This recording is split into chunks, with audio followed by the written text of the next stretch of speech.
오늘은 맥주 감사 주일입니다. 우리가 지난 1년의 반을 되돌아보면서 하나님의 은혜와 사랑을 다시 되짚어보고 또 감사하는 마음을 회복하는 그러한 절기입니다. 하나님의 사랑과 은혜를 기억하는 이 절기에 오늘 본문에서도 이 사도 바울은 하나님의 사랑에 대해서 힘주어 오늘 강조하고 있습니다. 본문에 들어가기 전에 먼저 요한복음 8장에 나와 있는 그 간음하다가 붙잡혀온 여인의 이야기를 먼저 살펴보려고 합니다. 그 이야기와 오늘 본문이 유사한 부분이 있기 때문에 그런데요.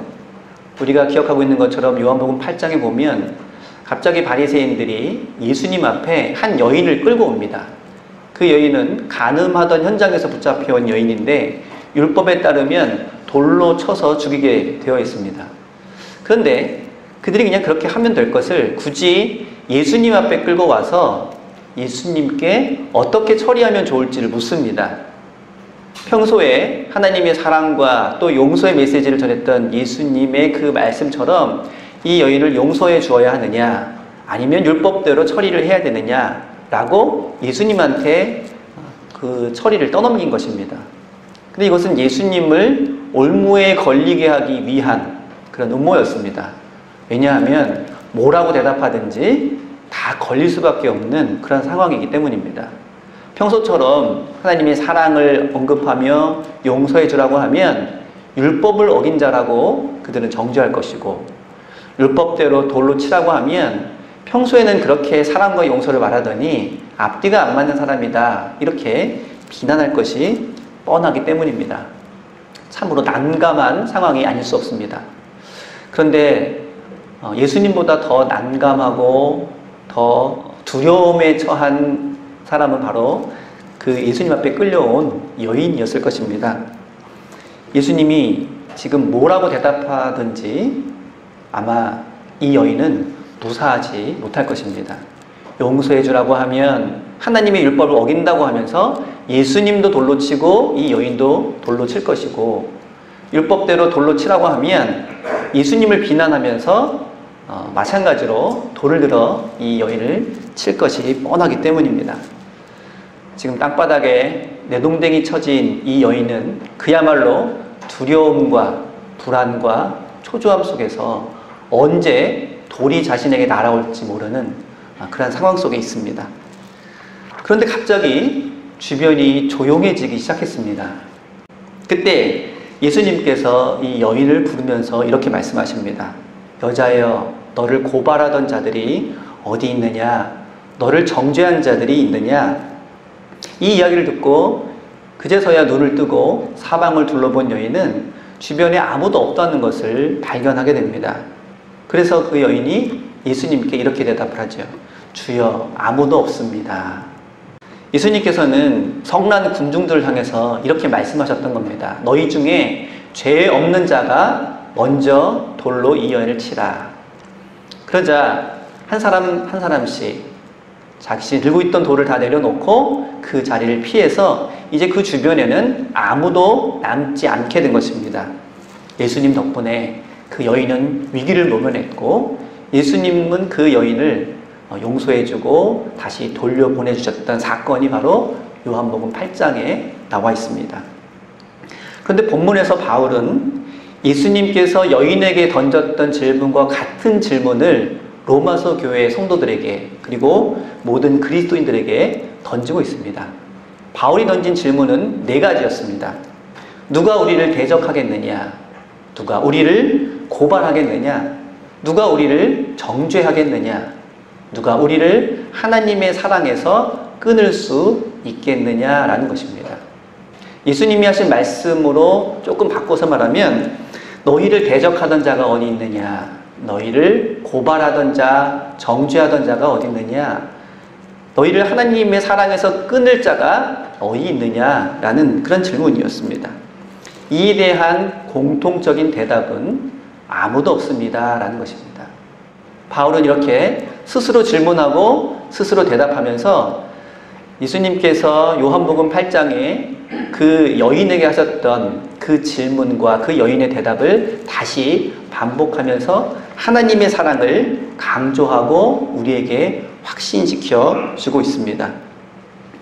그리고 그 대답을 통해서 우리를 대적할 사람도, 우리를 고발하거나 정죄할 사람도, 우리를 하나님의 사랑에서 끊어놓을 사람이나 그 무엇도 없다고 힘주어서 말하고 있습니다. 그래서 여러분, 이 본문을 읽을 때는 무심하게 읽지 않으셔야 됩니다. 그냥 책을 읽듯이 읽어 넘어가는 게 아니라 요한복음 8장에 나오는 그 여인의 심정을 헤아리면서 내가 마치 그 여인이 되었다라는 그러한 마음으로 이 본문을 읽고 그 질문과 대답에 대해서 생각해 보실 수 있기를 바랍니다. 본문에서 바울은 스스로 묻고 스스로 대답합니다. 누가 우리를 대적하겠습니까? 아무도 없습니다. 그 이유는 전능하신 하나님께서 자기 아들을 우리에게 주시고 그 아들과 함께 모든 것을 우리에게 주셨기 때문입니다. 두 번째로, 누가 우리를 고발하겠습니까? 아무도 없습니다. 그 이유는 이미 하나님께서 우리를 의롭다고 선포하셨기 때문입니다. 세 번째, 누가 우리를 정죄하겠습니까? 이 또한 아무도 없습니다. 예수님께서 죽으셨고 부활하셨고 높임을 받으셨고 지금도 우리를 위해 간구하시기 때문에 아무도 우리를 정죄할 사람이 없다는 것입니다. 마지막으로, 누가 우리를 하나님의 사랑에서 끊겠습니까? 이 질문이 사실은 가장 핵심적이고 결론적이며 종합적인 질문이기도 합니다. 비록 이 세상에서 우리를 대적하는 이들이 많이 있겠지만 이미 우리의 왕이신 예수께서 승리하셨고, 그리고 예수 안에 있는 하나님의 사랑은 끊을 수 없는 것이기 때문에 그렇습니다. 죽음조차도 예수님의 부활을 통해서 그 하나님의 사랑을 끊을 수 없음을 이미 우리는 알고 있기 때문에 그 무엇도 우리를 향한 하나님의 사랑을 끊을 수 없다고 지금 바울은 확신에 찬 목소리로 전하고 있습니다. 앞서 다른 본문에서는 바울이 차분한 목소리로 아주 이성적으로 그리고 하나님의 사랑, 구원, 율법에 대해서 논증해 왔습니다. 그런데 오늘 본문에서는 그러한 이성적인 면보다는 이러한 감동과 감격에 찬 목소리로 지금 하나님의 사랑과 구원의 은혜에 대해서 우리에게 전하고 있는 것입니다.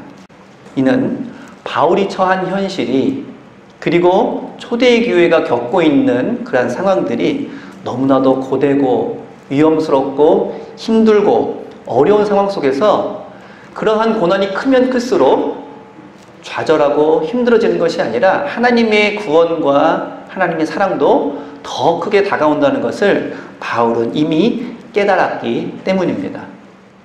이 4개 질문 중에서 마지막 핵심적인 질문을 통해서 바울은 이렇게 구체적으로 질문합니다. 누가 우리를 그리스도의 사랑에서 끊으리요? 환난이나 곤고나 박해나 기근이나 적신이나 위험이나 칼이랴. 여기 열거되어 있는 이 모습들은 당시 바울과 초대교회가 당하고 있던 그런 모습이었습니다. 그리고 그러한 어려움 때문에 많은 성도들이 때로는 좌절하기도 하고 때로는 절망하기도 하고 그러한 고난을 감당할 수 없다고 그렇게 토로하던 그러한 상황이었습니다. 이 질문에 대답하기 전에 바울은 시편 44편 22절을 인용하면서 이렇게 다시 한번 이야기를 하고 있습니다. 우리가 종일 주를 위하여 죽임을 당하게 되며 도살할 양같이 여김을 받았나이다. 이는 고난에 처한 이가 하나님 앞에서 원망하고 불평하는 내용의 시편입니다. 우리는 도살당하는 양과 같습니다. 시편 기자가 이렇게 하나님 앞에 자신의 울분과 원망과 불평을 토로했던 것처럼 지금 초대교회 성도들은 마찬가지의 심정을 느끼고 있다는 것입니다. 하나님, 우리가 지금 이렇게 고난과 박해를 당하고 있습니다. 로마 제국의 박해는 이렇게 초대교회 성도들을 절망시키고 좌절시키기에 충분한 것이었습니다. 그러나 이에 대해서 바울은 단호하게 말합니다. 그러나 이 모든 일에 우리를 사랑하시는 이로 말미암아 우리가 넉넉히 이기느니라. 이것이 바울의 대답입니다. 그러한 위험과 칼과 죽음과 여러 가지 고난이 다가온다고 해서 시편의 기자도 그리고 초대교회 성도들도 하나님, 우리는 이렇게 죽임당할 수밖에 없는 양 같습니다 라고 절망스러운 그러한 울부짖음을 하나님 앞에 대할 때 바울은 오히려 그러한 고난이 우리에게 있기 때문에 우리는 더 큰 하나님의 사랑을 깨달을 수 있다고 말하고 있습니다. 한글 성경에서는 그러나 라고 말을 시작하지만 영어 성경을 보면 no라고 그렇게 시작을 하고 있습니다. 우리는 그렇게 아무런 대책 없이 당하고 죽임당하는 그러한 사람들이 아니라 오히려 우리를 사랑하시는 하나님으로 인하여서 넉넉히 이기는 사람들입니다. 이렇게 말하고 있는 것입니다. 초대교회 성도들이 좌절과 절망에 빠져서 모든 것을 포기하고 싶은 상황에 처해 있을 때 바울은 힘주어서 노라고 대답합니다. 더 나아가 바울은 우리가 넉넉히 이긴다라고 말하기도 합니다. 원래 이 말은 전쟁에서 압도적인 힘으로 승리를 했을 때 쓰던 말이었습니다. 우리가 넉넉히 이긴다. 현실에서는 로마 제국이 그랬습니다. 전 세계를 지배하고 있는 로마는 어느 전투에 나가서나 넉넉히 이기는 그런 모습이었습니다. 그래서 로마 제국의 군사들은 항상 이런 말을 했을지 모릅니다. 우리가 넉넉히 이긴다. 그리고 이 말에는 정복하다는 의미가 있어서 어떤 영어 성경에서는 우리는 정복자들 이상이다 라고 그렇게 표현을 하고 있습니다. 초대교회는 사실 그 당시 로마 제국의 그러한 압도적인 힘 앞에서 무기력하게만 보였습니다. 그들은 그저 도살당하는 양처럼 끌려가고 죽임당하고 고난당하는 모습처럼 보였습니다. 하지만 바울은 여기에 대해서 아니요라고 말하고 있습니다. 그리고 우리는 오히려 우리를 정복한 그 자들보다 우리는 더 나은 자들이다. 우리는 넉넉히 이기는 자들이다 라고 말하고 있습니다. 제 아무리 로마 제국이 온 세상을 정복하고 교회를 박해하고 또 성도들을 고난 가운데 처하게 한다 할지라도 우리는 하나님으로 말미암아 넉넉히 이기는 사람들이다 라고 하는 것입니다. 아무리 로마 제국이 강하다 한들 하나님보다 강할 수 없고 아무리 로마 제국의 힘이 세다고 한들 하나님보다 능할 수 없다는 고백입니다. 이러한 고백은 힘도 없고 연약한 사람들이 고난의 현실을 회피하기 위해서 그리고 정신적으로만 승리하기 위해서 하는 그런 말이 아닙니다. 오히려 바울은 이러한 현실에 대해서 정면으로 마주 대하고 있습니다. 그리고 우리가 지금 당하고 있는 이 고난이 오히려 하나님의 구원의 은총을 더욱더 확실하게 보여주는 토대가 될 것이라고 말하고 있습니다. 성경은 신구약을 통해서 하나님의 구원의 은혜는 우리들의 고난을 통해서 더욱 드러난다고 말하고 있습니다. 그래서 그 고난은 아무런 의미 없는 고난이 아니라 하나님의 구원의 은총을 우리에게 확실히 알게 해주는 고난이다. 이렇게 말해왔습니다. 시편 119편 71절에서는 고난당한 것이 내게 유익이라 이로 말미암아 내가 주의 율례들을 배우게 되었나이다. 시편 34편 19절에서는 의인은 고난이 많으나 여호와께서 그의 모든 고난에서 건지시는도다 라고 고백하고 있습니다. 이사야 49장 13절에서도 하늘이여 노래하라 땅이여 기뻐하라 산들이여 즐거이 노래하라 여호와께서 그의 백성을 위로하셨은즉 그의 고난당한 자를 긍휼히 여기실 것임이라. 이렇게 성경의 전통 가운데에는 하나님의 백성들이 당하는 그 고난은 그저 힘들고 어려운 것으로만 끝나지 않고 하나님의 구원, 하나님의 은혜와 사랑을 보여주는 그런 기회가 될 수 있다고 고백을 하고 있습니다. 그리고 그러한 고백을 하고 있는 사람들만이 골로새서 1장 24절에서 바울이 하는 그 고백을 이해할 수 있을 것입니다. 바울은 골로새서에서 이렇게 고백하고 있습니다. 나는 이제 너희를 위하여 받는 괴로움을 기뻐하고 그리스도의 남은 고난을 그의 몸된 교회를 위하여 내 육체에 채우노라. 누구나 고난은 피하고 싶고 멀리하고 싶고 도망가고 싶을 것입니다. 하지만 바울을 비롯한 그리스도인들은 오히려 우리에게 다가오는 그 고난을 자신의 육체에 채우는 것을 기뻐하고 감사하였다는 것입니다. 도저히 이해할 수 없는 그러한 모습이지만 참된 그리스도인들은 고난을 회피하고 두려워하는 것이 아니라, 그리고 그것 때문에 그 신앙을 벗어나려고 하는 그러한 핑곗거리로 삼는 것이 아니라 오히려 그러한 고난에 당당히 맞서고 그리고 신앙의 근거로 수용하고 있는 것입니다. 사도행전 5장에서 보면 사도들이 복음을 전하다가 공회에 끌려가서 매를 맞고 다시는 복음을 전하지 말라는 그러한 다짐을 받고 풀려나게 됩니다. 그때 사도들이 서로 이렇게 말합니다. 사도들은 그 이름을 위하여 능력받는 일에 합당한 자로 여기심을 기뻐하면서 공회 앞을 떠나니라.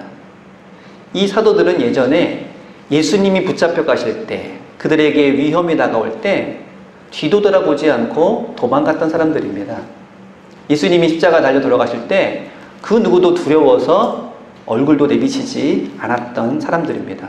그런데 어떻게 이러한 사람들이 이렇게 180도 변할 수 있는지 놀라울 수밖에 없는 그런 모습입니다. 이것은 누가 시킨다고 할 수 있는 일이 아닙니다. 자기 체면을 걸고 할 수 있는 일도 아닙니다. 하나님의 사랑과 구원의 확신이 없다면 불가능한 그러한 변화를 사도들은 직접 겪고 깨달았던 것입니다. 바울도 마찬가지였고 지금 그것을 말하고자 하는 것입니다. 비록 세상은 여전히 이러한 사도들과 초대교회 성도들을 대적하고 고발하고 정죄하고 하나님을 향한 그 사랑을 떠나보내도록 하기 위해서 애쓰고 있지만, 그러나 하나님의 사랑 안에서는 그 모든 것이 아무것도 아니라는 것입니다. 요한복음 8장에서 돌에 맞아 죽게 된 그 여인을 위기에서 벗어나게 해주신 예수님께서는 이렇게 말씀하십니다. 나도 너를 정죄하지 않는다. 하나님의 아들이신 예수님도 정죄하지 않는데 그 누가 그 여인을 정죄하거나 고발하거나 대적할 수 있겠느냐라는 것입니다. 그리고 그 말씀은 우리에게 해주시는 그런 말씀이기도 합니다. 초대교회 성도들도 마찬가지의 상황을 겪었습니다. 끊임없이 이어지는 고발과 정죄와 대적과 그리고 신앙을 떠나가도록 강요하는 그러한 압제와 박해 속에서 지금 사도 바울은 그들을 위로하면서 하나님의 사랑과 그리고 구원의 확신은 그 모든 것을 이겨낼 힘이 있다고 하는 것입니다. 가끔 교회를 다니는 분들 중에서도 개인적으로 어려운 일을 당하는 그런 때에 이거 뭔가 내가 하나님 앞에 잘못 보여서 이런 일이 생겨나는 것은 아닌가, 이렇게 생각하거나 혹은 말하는 경우도 있습니다. 병이 나거나 혹은 굉장히 견디기 힘든 일을 겪게 되었을 때 내가 뭘 잘못했길래 나에게 이런 일이 일어나느냐, 우리 부모님에게 또 내 자녀에게 이런 일이 일어나느냐라고 쉽게 생각하곤 합니다. 이것은 잘못됐다기보다는 어쩔 수 없는 인간의 한계와 제약 때문에 일어날 수 있는, 생각할 수 있는 그런 모습일 것입니다. 하지만 오늘 바울이 이야기하고 있는 것처럼 우리에게 일어나고 있는 그 어려움과 고난과 그리고 고통은 하나님으로부터 버림받았다는 증거가 아니라 하나님의 구원의 역사와 사랑의 은혜를 다시 한번 체험할 수 있는 그러한 시간이라고 하는 것입니다. 이것을 오해해서 우리가 하나님의 은혜를 잊어버렸으니까 하나님이 그 하나님의 사랑을 기억나게 하려고 일부러 고난을 보내셨다, 이렇게는 오해하지 마시기 바랍니다. 우리는 우리에게 다가오는 이 고난과 역경과 아픔이 어떻게 왜 일어나는지 모를 때가 훨씬 더 많이 있습니다. 중요한 것은 그럼에도 불구하고 그러한 어려운 순간에서도 하나님께서는 우리를 버리지 아니하시고 우리를 향한 하나님의 그 사랑은 끊어지지 않았다고 하는 것입니다. 이스라엘 백성들은 바로 그것을 고백하고 있습니다. 그들이 광야에서 물과 먹을 것이 없었을 때 그것은 절망할 수 있는 이유가 아니라 오히려 그들을 먹이시는 하나님을 체험할 수 있는 기회였습니다. 이스라엘 백성들이 이민족의 침입과 그리고 정복에 의해서 고통당하게 되었을 때, 그리고 나라를 빼앗기게 되었을 때 그것은 절망할 수밖에 없는 이유가 아니라 오히려 우리를 회복하시고 새로운 나라를 허락하시는 하나님의 은혜를 체험할 수 있는 기회였습니다. 하나님의 아들이신 예수 그리스도께서 십자가에 못 박혀 돌아가시게 되었을 때 그것은 오히려 모든 이들에게 부활의 은총을 경험할 수 있게 된 그러한 모습이었습니다. 여전히 이 세상에는 악도 존재하고 고통과 고난이 존재합니다. 그러나 그 모든 것은 하나님의 최종 목표가 아님을 깨달을 수 있기를 바랍니다. 오직 하나님께서는 우리로 하여금 끝까지 이기게 하시고 끝까지 하나님의 사랑 안에 거하기를 원하셔서 지금도 우리를 인도하고 계시는 것입니다. 오늘 바울은 그것을 우리에게 힘주어 말씀을 전하고 있습니다. 여러 가지 어려움이 우리에게 다가올 때, 그리고 사회적으로 전 세계적으로 큰 고난이 다가오는 이때에 오히려 우리는 끊을 수 없는 하나님의 사랑을 다시 한번 바라보고 그 주님의 사랑과 은혜 안에서 새롭게 일어설 수 있는 힘을 얻을 수 있기를 바랍니다. 바울이 고백했던 것처럼 그러나 우리는 넉넉히 이긴다라고 고백할 수 있는 저와 여러분들 될 수 있기를 바랍니다.